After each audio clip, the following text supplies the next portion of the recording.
Syederalun, Hari Raya Idul Adha atau Hari Raya Kurban merupakan salah satu hari yang sangat dinanti-nanti oleh umat muslim, di mana ketika Nabi Ibrahim bersedia mengorbankan putranya Ismail sebagai wujud kepatuhan kepada Allah. Sehari setelah Lebaran Idul Adha 1443 Hijriah, jalanan di kota Banda Aceh tampak sepi dan minim arus lalu lintas.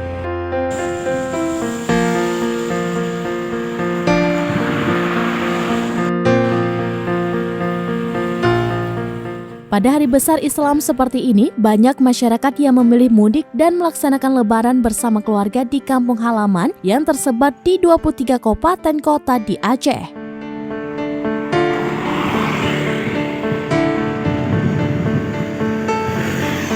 Terlebih di kota Banda Aceh yang kebanyakan diisi oleh para pendatang. Lebaran seperti ini membuat jalanan ibu kota Aceh itu sepi dari kendaraan. Dari Banda Aceh, Indra Wijaya, Serambion TV.